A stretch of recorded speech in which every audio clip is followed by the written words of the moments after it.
সকল বন্ধুকে কামরুল ইংলিশ একাডেমিতে স্বাগত জানাই।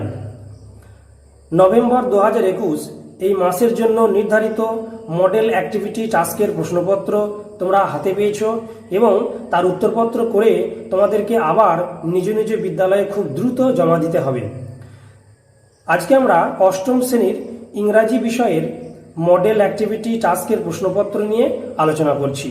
তোমরা একদম প্রথম থেকে শেষ পর্যন্ত ভিডিওটা দেখতে থাকো, কারণ এখানে তোমাদের সর্বমোট যে 50 নম্বর রয়েছে, ফুল মার্কস 50, তার উত্তরপত্র করে দেওয়া রয়েছে। রাইটিং থেকে শুরু করে টেক্সচুয়াল এবং গ্রামাটিক্যাল কোয়েশ্চেন সব উত্তর তোমরা এই ভিডিওর মধ্যে পেয়ে যাবে। তাই আজকের ভিডিওটা খুবই গুরুত্বপূর্ণ। চলো এবারে শুরু করা যাক। দেখো, একদম উপরে লেখা রয়েছে ফুল মার্কস 50, অর্থাৎ সর্বমোট 50 নম্বরের উত্তরপত্র করে তোমাদেরকে নিজ নিজ বিদ্যালয়ে আবার জমা দিতে হবে। এবং শুধু তাই নয়, এই 50 নম্বর থেকে তুমি যে মার্কসটি পাবে সেই মার্কস তোমাদের থার্ড সামেটিভ ইভালুয়েশন অর্থাৎ তৃতীয় পার্বিক মূল্যায়নে নাম্বার যোগ করতে সাহায্য করবে। তাই আজকের ভিডিওটা একদম প্রথম থেকে শেষ পর্যন্ত তোমরা মনোযোগ দিয়ে দেখতে থাকো। দেখো, 1 নম্বরে কি বলা হচ্ছে, রিড দ্য ফলোয়িং প্যাসেজ, অর্থাৎ নিচের এই অনুচ্ছেদটি পড়তে হবে and answer the questions given below, এবং নিচে যে প্রশ্নগুলো দেওয়া রয়েছে এই প্রশ্নের উত্তরগুলো করতে হবে। তো আমরা দেখতেই পাচ্ছি এখানে যে প্যাসেজটি দেওয়া রয়েছে তোমাদের অষ্টম শ্রেণীর ইংরেজি পাঠ্য বইয়ে দেখবে লেখা আছে দ্য উইন্ড ক্যাপ। সেই উইন্ড ক্যাপ চ্যাপ্টার থেকে কিছুটা অংশ এখানে দেওয়া হয়েছে। তো আমরা সেই অংশটুকু নিজ নিজ বই থেকে পড়ে নেব এবং নিচে দেওয়া প্রশ্নের উত্তরগুলো একটু দেখে নেব। এখানে যেহেতু উত্তর লেখার জায়গা দেওয়া নেই, তাই আমি উত্তরপত্র অন্য একটি পাতার মধ্যে লিখেছি। তোমরা প্রশ্ন এবং উত্তর মিলিয়ে মিলিয়ে আমার উত্তরগুলো খাতায় লিখে নেবে। তো চলো যাওয়া যাক। প্রিয় ছাত্রছাত্রীরা, আমরা একটু আগে একের দাগের যে অনুচ্ছেদটি অর্থাৎ তোমাদের পাঠ্য বই থেকে দেওয়া দ্য উইন্ড ক্যাপ গল্পের যে অংশটুকু দেখলাম, সেখান থেকে দেওয়া প্রশ্নের উত্তরগুলো এক এক করে করছি। প্রথমে 1 নম্বরে দেখবে লেখা রয়েছে হোয়াট হ্যাপেন্ড, কি ঘটেছিল অ্যাজ জন লে ফাস্ট অ্যাজলিপ, অর্থাৎ জন যখন ঘুমিয়ে পড়েছিল তখন কি ঘটেছিল। তার উত্তরে দেখবে তোমাদের ওই প্যাসেজের মধ্যেই লেখা রয়েছে, আমি লিখে দিয়েছি। দেখো, অ্যাজ জন লে ফাস্ট অ্যাজলিপ, জন যখন দ্রুত ঘুমিয়ে পড়েছিল, হি ফেল টু ড্রিমিং, সে স্বপ্ন দেখতে শুরু করেছিল। এগেন, আবারও। দ্য শিপ স্টুড অফশোর, জাহাজটি তীরের বাইরে চলে গিয়েছিল। ফ্রম হিজ ওল্ড ফার্ম, তার যে পুরনো ফার্ম বা গোলাবাড়ি যেখানে জাহাজটি থাকতো সেখান থেকে। ইন হিজ ড্রিম, তার স্বপ্নের মধ্যে দ্য সিজনস, ঋতুগুলো টার্নড র্যাপিডলি, খুব দ্রুত পরিবর্তন হচ্ছিল। অ্যান্ড অ্যাজ ইচ টার্নড, যখন প্রত্যেকটা ঋতু পরিবর্তন হচ্ছিল, so did John in his bed, জনও তার বিছানায় খুব দ্রুত ঘুরপাক খাচ্ছিল। তো এই অংশটুকু তোমরা লিখে নাও এবং স্ক্রিনশট নিয়ে নিতে পারো। এবার আমরা 2 নম্বর প্রশ্নে চলে যাচ্ছি। দেখো, বলা হচ্ছে হাউ ডিড দ্য স্কোয়াল, কিভাবে সেই তীব্র ঝড় অ্যারাইজ সাডেনলি, হঠাৎ করে উঠেছিল। তো দেখো, এর উত্তরে লেখা রয়েছে as John turned in his bed rapidly, John যখন দ্রুত তার বিছানায় পাক খাচ্ছিল, the cap on his head, তার মাথায় থাকা টুপিটি টুইস্টেড রাউন্ড অ্যান্ড অ্যাবাউট, মোচড় খেয়েছিল। ইট কল্ড আপ এ স্কোয়াল, এটা ডেকে এনেছিল একটা তীব্র ঝড়। ফ্রম দ্য ক্লিয়ার স্কাই, পরিষ্কার আকাশ থেকে। তোমরা এটি লিখে নাও। 3 নম্বর প্রশ্ন, describe the condition of the ship, জাহাজের অবস্থার বর্ণনা দাও ইন দ্য স্কোয়াল, সেই তীব্র ঝড়ের মধ্যে। দেখো, উত্তর লেখা রয়েছে the wind had been whirling about the boat, অর্থাৎ বাতাস নৌকার চারপাশে ঘুরপাক খাচ্ছিল। টিয়ারিং দ্য সেল, জাহাজের যে পালের কাপড় সেগুলোকে ছিঁড়ে দিয়েছিল। অ্যান্ড স্ন্যাপিং দ্য স্পার্স, এবং মাস্তুলটাকে যেন প্রচণ্ড আঘাত হেনেছিল। এবারে আমরা 4 নম্বর প্রশ্নে চলে যাচ্ছি। What did the sailors do, নাবিকেরা কি করেছিল টু স্টপ দ্য স্কোয়াল, এই তীব্র ঝড়কে থামানোর জন্য।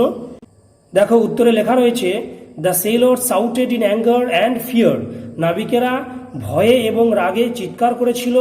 দে ডিক্লেয়ার্ড, তারা ঘোষণা করেছিল that it was John's fault, এটা জনের দোষ। They tried to rip the cap of his head, তারা জনের মাথায় থাকা টুপিটিকে খুলে নিতে চেয়েছিল। টু স্টপ দ্য স্কোয়াল, ঝড়টাকে থামানোর জন্য।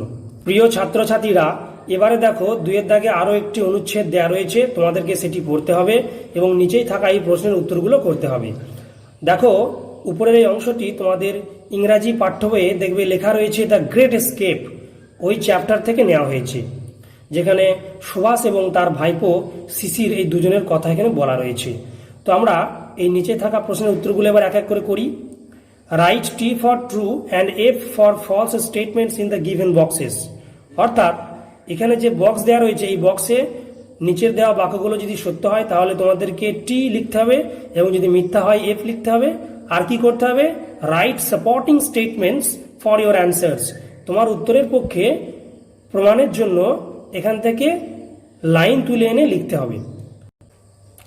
এখন এর 1 দাগে বলা হচ্ছে ইট ওয়াজ অ্যারাউন্ড 8:30 PM, তখন রাত্রি 8:30 when Dijen reached their house at Elgin road, যখন দিজেন তাদের এলজিন রোডে থাকা বাড়ির দিকে পৌঁছেছিল। তো আমরা উপরের অনুচ্ছেদটি পড়লে দেখতে পাবো এখানে বলা রয়েছে শিশির finished his dinner early and drove to the Elgin Road around 8:30 PM, অর্থাৎ এখানে পৌঁছেছিল শিশির আর এখানে বলা হচ্ছে দিজেন, তাহলে মিথ্যা বলা হয়েছে, আমি ফলস লিখেছি এবং তার সাপোর্টিং লাইনটা এখান থেকে দেখো লিখে দিয়েছি। তোমরা এটি লিখে নেবে, আমি ডট ডট দিয়ে লিখে দিয়েছি। এবারে 2 নম্বরে দেখো বলা হচ্ছে Shishir was the only person who knew about the plan of escape. শিশিরই একমাত্র ব্যক্তি ছিল যে তাদের পালিয়ে যাওয়ার ঘটনার বিষয়ে জানতো। এটাও মিথ্যা, কারণ দেখো এখানে বলা রয়েছে none of the family members knew anything except Subhas's niece Ila and a male cousin Dwijen, অর্থাৎ বোস পরিবারের আর কেউ জানতো না সুভাষের একজন ভাইজি ইলা এবং একজন মেল কাজিন দিজেন, এই দুজন ছাড়া। তাহলে মিথ্যা বলে যে লাইনটা তোমরা লিখে নেবে, আমি এখানে লিখে দিয়েছি। 3 নম্বরে দেখো মোহাম্মদ জিয়াউদ্দিন ওয়াজ সুভাষচন্দ্র বোস ইন ডিসগাইজ, অর্থাৎ মোহাম্মদ জিয়াউদ্দিন ছিলেন সুভাষচন্দ্র বসু তার ছদ্মবেশে। এটা সত্য বলেছে, তাহলে আমরা এখানে লিখেছি টি। সাপোর্টিং লাইন দেখো এখানে বলা রয়েছে Subhash had changed into his disguise as Mohammad Ziauddin. তো এই লাইনটি তোমরা এখানে লিখে নেবে, আমি লিখে দিয়েছি। প্রিয় ছাত্রছাত্রীরা, একটু আগে আমরা 2 দাগের যে অনুচ্ছেদটি পড়লাম সেখান থেকে এর দাগের প্রশ্নের উত্তরগুলো আমরা দেখে নিলাম। এখন আমরা 2 বিয়ের দাগে থাকা প্রশ্ন এবং তার উত্তরপত্র দেখে নিচ্ছি। দেখো বলা হচ্ছে অ্যান্সার দ্য ফলোইং কোয়েশ্চেন্স, অর্থাৎ নিচের এই প্রশ্নগুলোর উত্তর দাও। তোমরা তোমাদের প্রশ্নপত্রের 2 দাগের যে বি, সেই বিয়ের দাগের প্রশ্নগুলো আমার সঙ্গে দেখে নেবে এবং উত্তরগুলো লিখে নেবে। দেখো 1 নম্বরে বলা হচ্ছে হোয়াট ইজ দ্য ওয়ান্ডারার, অর্থাৎ ওয়ান্ডারার কি? তোমরা সকলেই জানো শিশির এবং সুভাষ একটা গাড়ি ব্যবহার করতো জার্মান কার, তার নাম ছিল ওয়ান্ডারার। তো আমি এখানে লিখে দিয়েছি, দেখো শিশির হ্যাড এ জার্মান কার, শিশিরের একটি জার্মান কার ছিল নেমড ওয়ান্ডারার, যার নাম দেওয়া হয়েছিল wanderer. Subhas and Sisir used this car for their revolutionary works secretly, Subhas এবং শিশির এই গাড়িটা ব্যবহার করত তাদের বিপ্লবী কার্যধারা চালানোর জন্য গোপনে। তোমরা লিখে নাও। এবারে দেখো 2 নম্বরে বলা হচ্ছে হুইচ পারসনস, কোন ব্যক্তিরা of the Bose family, Bose পরিবারের নিউ জানতো about the great escape of Subhash, সুভাষের ওই পালিয়ে যাওয়ার বিষয়ে। দেখো উত্তরে লেখা রয়েছে সুভাষেস নিস ইলা, সুভাষের ভাইজি ইলা অ্যান্ড এ মেল কাজিন, এবং একজন খুড়তুতো ভাই Dwijen knew about the great escape of Subhash, সুভাষের এই পালিয়ে যাওয়ার বিষয়ে। None of the Bose family members knew anything about it except them, এই দুজন ছাড়া বোস পরিবারের কেউই জানতো না সুভাষচন্দ্র বসুর এই পালিয়ে যাওয়ার বিষয়ে। তোমরা লিখে নাও। এবারে 3 নম্বর প্রশ্নে দেখো বলা হচ্ছে how did Subhash disguise himself, Subhash কিভাবে নিজের আত্মগোপন করেছিল। দেখো লেখা রয়েছে Subhash had changed into his disguise as Mohammad Ziauddin, Subhash Mohammad Ziauddin হিসেবে ছদ্মবেশ নিয়েছিলেন। He was dressed in a long brown coat, তিনি একটা লম্বা বাদামি রঙের কোট পরেছিলেন। ব্যাগি সালোয়ার্স, ঢিলেঢালা জামা পরেছিলেন। অ্যান্ড এ ব্ল্যাক ফেজ, এবং একটি কালো টুপি পরেছিলেন। তিনি পরিধান করেছিলেন গোল্ড ওয়্যার রিমড স্পেকটাকেলস, সোনালী ফ্রেমের চশমা। তো তোমরা উত্তরগুলো লিখে নাও, পারলে স্ক্রিনশট করে নাও।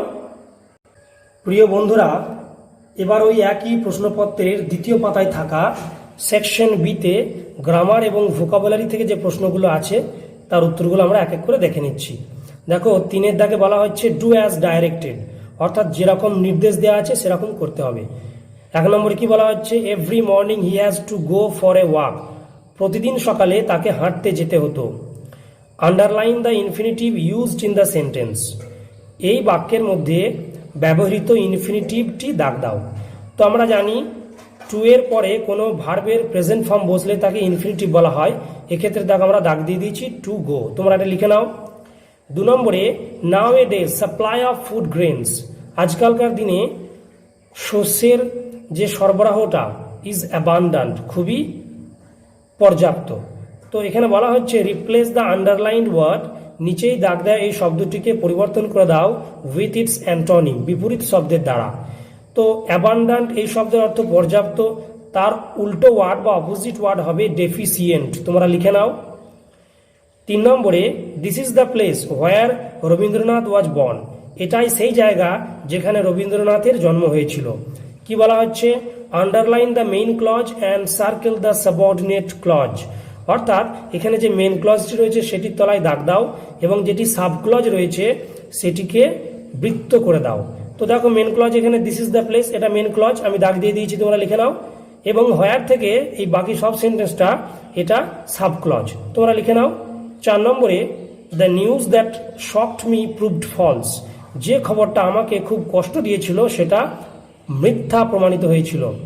এখানে বলা হচ্ছে identify the type of clause used in the sentence, এই বাক্যে ব্যবহৃত ক্লজটিকে চিহ্নিত করো। তো তোমরা দেখতেই পাচ্ছ এখানে রিলেটিভ ক্লজ ইউজ করা হয়েছে, কারণ প্রথমে দেখো একটা নাউন বসেছে এবং সেই নাউনটাকে এখানে কোয়ালিফাই করা হচ্ছে। খবরটা কেমন না, যে খবরটা আমাকে কষ্ট দিয়েছিল এবং পরে মিথ্যা প্রমাণিত হয়েছিল সেই খবর। তো আমরা এখানে লিখে দিয়েছি রিলেটিভ ক্লজ, তোমরা লিখে নাও। 5 নম্বরে by this time next year, পরের বছর এই সময়ে Diya will be attending her university classes, Diya তার ইউনিভার্সিটিতে ক্লাস অ্যাটেন্ড করতে থাকবে। তো এখানে বলা হচ্ছে rewrite the following sentences using future perfect tense, অর্থাৎ এটি তোমরা দেখতে পাচ্ছ ফিউচার কন্টিনিউয়াসে রয়েছে, এই টেন্সটিকে ফিউচার পারফেক্টে নিয়ে আসতে হবে। দেখো আমি লিখে দিয়েছি by this time next year Diya will have attended her university classes. তো তোমরা এটা লিখে নাও। এরপরে 4 দাগে দেখো classify the noun phrase, adjective phrase and adverb phrase of the following sentences and fill in the table given below. এখানে সর্বমোট 6টি বাক্য দেওয়া রয়েছে, এই 6টি বাক্যের মধ্যে অ্যাডজেক্টিভ ফ্রেজ আছে, অ্যাডভার্ব ফ্রেজ আছে এবং নাউন ফ্রেজ আছে, তোমাদেরকে সেগুলো আলাদা আলাদা ছকে লিখতে হবে। তো প্রথমে আমরা দেখে নিই, দেখো 4 এ those houses are very expensive, ওই বাড়িগুলো খুবই ব্যয়বহুল। এক্ষেত্রে দেখো দোজ হাউসেস একটা নাম বোঝাচ্ছে, এখানে দুটো শব্দ আছে দোজ এবং হাউসেস, তাই এটিকে আমরা বলবো নাউন ফ্রেজ। 4 বিতে দেখো I will never do that, আমি কখনোই ওটা করব না, never in a million years, সহস্রাধিক বছরেও করব না। তো দেখো এক্ষেত্রে ইন এ মিলিয়ন ইয়ার্স এটা একটা ফ্রেজ এবং এটা অ্যাডভার্বের কাজ করছে, তাই আমরা লিখে দিয়েছি adverb phrase. She is rather fond of singing, তো এক্ষেত্রে ফন্ড অফ সিঙ্গিং একটা গুণ প্রকাশ করছে, তাই আমরা এটিকে বলবো adjective phrase. D the spotted পাপি ইজ আপ ফর অ্যাডপশন, বলছে গায়ে দাগযুক্ত অর্থাৎ ডোরাকাটা দাগযুক্ত বেড়াল ছানাটিকে বড় করা হচ্ছে তাকে বাড়িতে পোষার জন্য। তো এক্ষেত্রে দেখো পাপিটা কেমন না স্পটেড, অর্থাৎ গায়ে ডোরাকাটা দাগ আছে এমন পাপি, তাই আমরা এটাকে বলছি নাউন ফ্রেজ। ইয়েতে দেখো it was cold bleak biting weather, এটা ছিল খুবই শীতার্ত কষ্টদায়ক এবং হাড় কাঁপানো ঠান্ডা। তো এখানে আবহাওয়াটা যেন বর্ণনা দেওয়া হয়েছে, তাই কোল্ড ব্লিক বাইটিং ওয়েদার এটাকে আমরা বলবো অ্যাডজেক্টিভ ফ্রেজ। এরপরে দেখো F meet me at the mall, আমাকে মলেতে সাক্ষাৎ করো লেটার ইন দ্য ইভিনিং, সন্ধ্যার পরে। এক্ষেত্রে লেটার ইন দ্য ইভিনিং অ্যাডভার্বের কাজ করছে, তাই একে আমরা বলবো অ্যাডভার্ব ফ্রেজ। প্রিয় ছাত্রছাত্রীরা, আমরা এতক্ষণ ধরে 4 দাগের যে ফ্রেজগুলো পেলাম পাশে লেখা ছিল, এই ফ্রেজগুলোকে আমরা নিচের টেবিলে লিখে দিয়েছি, তোমরা এগুলো একটু লিখে নাও বা স্ক্রিনশট নিয়ে নাও। এরপরে আমরা 5 দাগে চলে যাচ্ছি, এখানে বলা হচ্ছে চেঞ্জ ইনটু ইনডাইরেক্ট স্পিচ, অর্থাৎ এখানে 3টি বক্তব্য রয়েছে, এগুলোকে ইনডাইরেক্ট স্পিচে পরিবর্তন করতে হবে, অর্থাৎ ন্যারেশন চেঞ্জ করতে হবে। 1 নম্বরে কি বলা হচ্ছে, my father said to me, আমার বাবা আমাকে বললেন, মে গড ব্লেস ইউ, ভগবান তোমার মঙ্গল করুক। তো এর উত্তর হবে মাই ফাদার উইশড মি, আমার বাবা আমার জন্য মনে মনে প্রার্থনা করলেন দ্যাট যে গড মাইট ব্লেস মি, ভগবান যেন আমার মঙ্গল করে। 2 নম্বরে দেখো, the police officer said, police officer বললেন ডোন্ট গো দেয়ার, ওখানে যেও না, অর্থাৎ এখানে একটা নিষেধ করা হচ্ছে। তো এগুলোকে আমরা বলি ইম্পারেটিভ সেন্টেন্স। এর উত্তরটি হবে the police officer forbid to go there, অর্থাৎ পুলিশ অফিসার সেখানে যেতে নিষেধ করলেন। 3 নম্বরে দেখো, the headmaster said to me, প্রধান শিক্ষক আমাকে বললেন হোয়ার ডু ইউ লিভ, তুমি কোথায় থাকো। এর উত্তর হবে দ্য হেডমাস্টার আস্কড মি, প্রধান শিক্ষক আমাকে প্রশ্ন করলেন হোয়ার আই লিভড, কোথায় আমি বাস করতাম। এবারে আমরা সেকশন সিতে যে রাইটিং দেওয়া রয়েছে তার উত্তরে চলে যাব। দেখো 6 দাগে বলা হচ্ছে write a letter to your friend, তোমার বন্ধুকে একটি পত্র লেখো ইন অ্যাবাউট 80 ওয়ার্ডস, 80 শব্দের মধ্যে, হু স্টেইজ ফার অ্যাওয়ে, যে অনেক দূরে থাকে, describing about a festival of West Bengal, পশ্চিম বাংলার একটা উৎসবের বর্ণনা দিয়ে। You may use the following points, তুমি নিচের এই সংকেতগুলো ব্যবহার করতে পারো। কি কি সংকেত? Time when the festival took place, কোন সময়ে এই উৎসবটি হয়। হাউ লং ইট লাস্টেড, কতদিন সেটা দীর্ঘস্থায়ী হয়েছিল। নাম্বার অফ পিপল পার্টিসিপেটেড, কতজন লোক অংশ নিয়েছিল। ডেসক্রিপশন অফ দ্য ফেস্টিভ্যাল, এই উৎসবের বর্ণনা। ইয়োর এনজয়মেন্ট, তোমার আনন্দ বা তোমার যে উল্লাস, তুমি কি কি করেছো, তোমার অনুভূতি, সেগুলো বলতে হবে। দেখো 6 দাগে যে রাইটিং এর প্রশ্নটি পড়া হলো তার উত্তর এখানে আমি লিখে দিয়েছি। তোমরা সকলেই জানো লেটার লিখতে গেলে প্রথমে যে লেটার লিখছে তার ঠিকানা, এখানে তোমার ঠিকানাটি লিখে দেবে এবং অবশ্যই নিচে ডেট দেবে। দেখো লিখে দিয়েছি আমি একটা ডেট, তোমরা একটা চেঞ্জ করে নেবে। প্রথমে দেখো ডিয়ার জন, এখানে তোমার বন্ধুর নাম বসাবে, জনের জায়গায় তোমার বন্ধুর নাম পরিবর্তন করে দেবে। দেখো আমি পড়ছি, আই অ্যাম ডুইং ওয়েল, আমি ভালো আছি। I hope this letter finds you well, আমি আশা করছি এই চিঠি পেলে তুমি খুশি হবে। I just wanted to share my pleasant experiences with you, আমি শুধুমাত্র চেয়েছি তোমার সঙ্গে আমার এক সুন্দর অভিজ্ঞতাকে শেয়ার করে নিতে। So that you could come to Bengal next time, যাতে করে তুমি পরের বার এই বাংলায় আসতে পারো উৎসব দেখতে। এবার আমরা পরের প্যারায় চলে যাই, তোমরা স্ক্রিনশট নিয়ে নাও। আমি পরের অংশটুকু পড়ছি, দেখো দিস ইয়ার্স ভ্যাকেশন, এই বছরের ছুটিটা ইজ সো লিট, খুবই আলোকময় হয়ে উঠেছিল। Due to the colour of festival Holi, এই হলি উৎসবের রঙের জন্য। I have enjoyed my vacations thoroughly, আমি আমার এই উৎসবের ছুটির দিনগুলো ভালোই কাটিয়েছিলাম। All my cousins and other relatives, আমার সমস্ত খুড়তুতো ভাই বোনেরা এবং অন্যান্য আত্মীয়রা কেম টু মাই হোম, আমার বাড়িতে এসেছিল। And I was very much happy, এবং আমি খুবই খুশি হয়ে পড়েছিলাম। To see them after a long time, তাদেরকে দেখতে পেয়ে অনেক দিন পর। আওয়ার ফ্যামিলি, আমাদের এই পরিবার, সেলিব্রেটেড, উদযাপন করেছিল দ্য হলি, এই হোলি উৎসবকে জয়ফুল্লি, খুবই আনন্দের সঙ্গে। We all take the photos together, আমরা একসঙ্গে ছবি তুলেছিলাম। And we ate so many colourful and delightful sweets, আমরা অনেক রঙিন এবং সুস্বাদু মিষ্টি খেয়েছিলাম। You should come to Bengal once during this festival, তোমার বাংলার এই উৎসবে একবার আসা দরকার। দেখো চিঠির শেষে আমাদেরকে লিখতে হয় ইয়োর্স এভার, যেহেতু এটা একটা বন্ধুকে চিঠি, তো ইয়োর্স এভার লিখে তোমরা এই নিচে তোমার নিজের নাম লিখে দেবে। এখানে লেখা আছে কামাল, তুমি নামটা চেঞ্জ করে তোমার নিজের নাম বসিয়ে দেবে। এবং একদম উপরে তুমি যাকে ডিয়ার জন বলে শুরু করেছিলে, অর্থাৎ তোমার উপরে যে বন্ধু, সেই বন্ধুর পুরো নাম এখানে লিখবে এবং তার ঠিকানা, যে বাংলার বাইরে থাকে। দেখো আমি এখানে লিখে দিয়েছি জন রয়, 8 দত্ত লেন, বিহার। তো আমার বন্ধু বিহারে থাকে, আমি সেই হিসেবে লিখছি, যেহেতু বাংলার উৎসবের সম্পর্কে সে জানে না। তোমরা এই রাইটিংয়ের অংশটুকু লিখে নাও বা স্ক্রিনশট নিয়ে নাও, তাহলে তোমাদের বুঝতে সুবিধা হবে। প্রিয় ছাত্রছাত্রীরা, আমরা এবারে তোমাদের ওই একই প্রশ্নপত্রের 7 দাগে থাকা একটি প্যারাগ্রাফ, তার সম্পর্কে আলোচনা করছি। এখানে কি বলা হচ্ছে, write a paragraph in about 80 ওয়ার্ডস, 80 শব্দের মধ্যে একটি অনুচ্ছেদ লেখো on the life of the famous painter, বিখ্যাত চিত্রশিল্পী অ্যান্ড রাইটার এবং লেখক অবনীন্দ্রনাথ টেগর, অবনীন্দ্রনাথ ঠাকুর সম্পর্কে।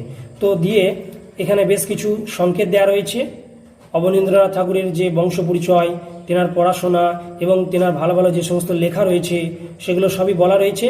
এগুলো বেশ করে আমাদেরকে একটি অনুচ্ছেদ বা প্যারাগ্রাফ লিখতে হবে। তো আমরা এখন সরাসরি উত্তরের অংশে চলে যাই। তোমরা জানো প্যারাগ্রাফ লিখতে গেলে প্রথমে তার একটা শিরোনাম বা হেডিং দিতে হয়। তো আমি এখানে লিখে দিয়েছি অবনীন্দ্রনাথ টেগর। তোমরা লিখে নাও। আমি প্রথম থেকে শেষ পর্যন্ত লেখা রাইটিংটি পড়ে দিচ্ছি, তার অর্থ সহ তোমরা মিলিয়ে নাও। অবনীন্দ্রনাথ টেগর ওয়াজ এ legendary Indian painter.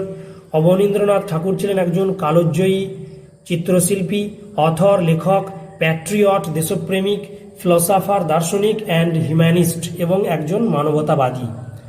This exceptional personality, এই ব্যতিক্রমী চরিত্র, ওয়াজ বর্ন, জন্মগ্রহণ করেছিলেন on the 7th of August, August মাসের 7 তারিখে, ইন 1871, 1871 সালে, অ্যাট জোড়াসাঁকো ইন কলকাতা, কলকাতার জোড়াসাঁকোতে। হিজ পেরেন্টস ওয়্যার, তার পিতামাতা ছিলেন গুণেন্দ্রনাথ টেগর অ্যান্ড সৌদামিনী দেবী। এরা ছিলেন গজেন্দ্রনাথ টেগর অ্যান্ড সুনয়নী দেবী আর হিজ 2 siblings। তো এরা দুজন হলেন তার ভাই বোন। He took his early education, তিনি তার ছেলেবেলায় পড়াশোনা গ্রহণ করেছিলেন ইন এ ভিলেজ পাঠশালা, গ্রামের একটা পাঠশালাতে। He took admission at government college of art and craft as a art student. একজন কলাবিদ্যার ছাত্র হিসেবে তিনি গভর্নমেন্ট কলেজ অফ আর্ট এবং ক্রাফটে ভর্তি হয়েছিলেন। লেটার অন, পরবর্তীকালে, হি কমপ্লিটেড, তিনি সম্পূর্ণ করেছিলেন হিজ বিএ ডিগ্রি, তার বিএ পড়াশোনা, from Sanskrit college, Sanskrit college থেকে। He also attended the university of Calcutta, তিনি ইউনিভার্সিটি অফ ক্যালকাটাতেও পাঠ গ্রহণ করেছিলেন। হি ওয়াজ এ ভার্সেটাইল জিনিয়াস, তিনি ছিলেন একজন বিচিত্র প্রতিভাধর মানুষ। কি কি গুণ ছিল তিনার? পেইন্টার, অথর, ফিলোসফার, একজন আঁকতে পারে এমন ব্যক্তি, লেখক এবং দার্শনিক। হি অথর্ড মেনি বুকস, তিনি অনেক বইও লিখেছিলেন। দেখো এখানে কিছু নাম বলা রয়েছে, ভারত মাতা, দ্য পাসিং অফ শাহজাহান, এগুলো তোমরা লিখে দেবে। হিজ ফেমাস বুকস আর, তার কিছু বিখ্যাত বই হলো ক্ষীরের পুতুল, রাজকাহিনী, বুড়ো অ্যাংলা ইত্যাদি। He left us for ever, তিনি আমাদেরকে চিরকালের জন্য ছেড়ে গিয়েছিলেন অন 5th December ইন 1951, 1951 সালের 5ই December. We still remember and respect him, আমরা এখনও তাকে শ্রদ্ধা করি এবং স্মরণে রেখেছি। তোমাদের যে সর্বমোট 50 নম্বরের প্রশ্ন দেওয়া হয়েছে, তার উত্তরপত্র একদম প্রথম থেকে শেষ পর্যন্ত আলোচনা করা হলো। এরপরেও যদি কারোর কোনো প্রশ্ন থাকে, তোমরা অবশ্যই চ্যানেলের কমেন্ট বক্সে কমেন্ট করে জানাবে। আর প্রত্যেকের কাছে একটি বিনীত অনুরোধ, তোমরা সকলেই কামরুল ইংলিশ একাডেমি এই ইউটিউব চ্যানেলটি সাবস্ক্রাইব করে নাও, কারণ এখানে ইংলিশ গ্রামারের সমস্ত বিষয়, স্পোকেন ইংলিশ এবং টেক্সচুয়াল অ্যানালিসিস, যেটা ক্লাস 9, 10 এবং 11, 12, 7, 8 সকল ক্লাসের জন্যই কাজে লাগবে। Thanks for your kind attention. See you with my next video.